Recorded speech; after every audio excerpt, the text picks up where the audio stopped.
फ़ारूक अली हैं, कहते हैं कि आखिर कौन सी चीज़ है जो इंसान को गुनाह पर आमादा करती है। हालांकि इंसान ये जानता है कि गुनाह इंसान को अल्लाह की बारगाह से दूर कर देता है। इस हकीकत को जानते हुए भी कौन सी चीज़ ऐसी है जो उसे गुनाहों पर आमादा करके मजबूर कर देती है गुनाह करने पर। इस हवाले से रहनुमाई फ़रमाए। गुजारिश ये है कि इंसान को अल्लाह रब्बुल आलमीन ने अक़ल भी अता फ़रमाई, वजूद भी अता फ़रमाया, रूह भी अता फ़रमाई और इसके अंदर एक नफ्स भी रखा है। नफ्स 4 चीज़ों से मुरक्कब है: पानी, मट्टी, आग और हवा। अनासिर अरबा जब जमा होते हैं तो उनसे नफ्स बनता है। अब जिस आदमी का नफ्स ताकतवर होगा, मुस्तहकम और मज़बूत होगा, तो बिल यकीन उसकी रूह कमज़ोर होगी। रूह जब कमज़ोर होती है तो इंसान गुनाहों पर दलेर हो जाता है। रूह चूँकि अम्र रब्बी है, यसअलूनका अनिर रूह कुलिर रूह मिन अम्र रब्बी। महबूब आपसे ये पूछते हैं कि रूह क्या है, तो आप फरमाइए कि रूह अम्र रब्बी है। रूह का ताल्लुक़ एक और दुनिया से है, वजूद का ताल्लुक़ इस दुनिया से है।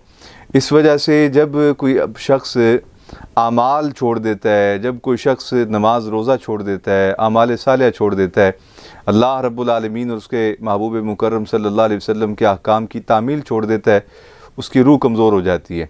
जिस तरह जिस्म जो है उसकी सेहत का हम ख्याल रखते हैं, खुराक के हवाले से, ताकतवर ग़िज़ाओं के हवाले से अपने जिस्म को मज़बूत रखते हैं, तो इससे ज़्यादा ज़रूरत है कि हम अपनी रूह को मज़बूत रखें, रूह को तंदुरुस्त करें, रूह को बीमारियों से बचाएं। और रूह की बीमारियां नमाज ना पढ़ना, रोज़े ना रखना, इबादत सालिहा की तरफ तबीयत का माइल ना होना, नाफरमानियाँ करना, ये सारी बीमारियां हैं रूह की।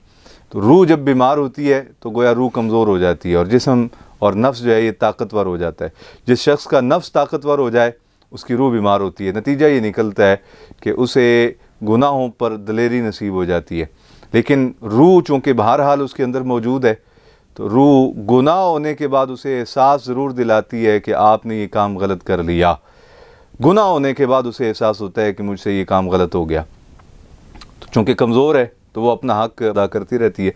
लेकिन जिन लोगों की रूह ताकतवर होती है, रूह पाकीज़ा, तय्यब व ताहिर और सेहतमंद होती है, तो अल्लाह रब्बुल आलमीन उनको इस सआदत से माला माल करता है कि गुनाह होने से पहले उनकी रूह उनको मुतनब्बे कर देती है। क्योंकि रूह ताकतवर होती है, नफ्स कमज़ोर होता है, तो लिहाजा नफ्स कमज़ोर है तो रूह ताकतवर है और रूह जो है वो उसे गुनाहों से पहले ही मुतनब्बे करती है, आगाह करती है, बचा लेती है।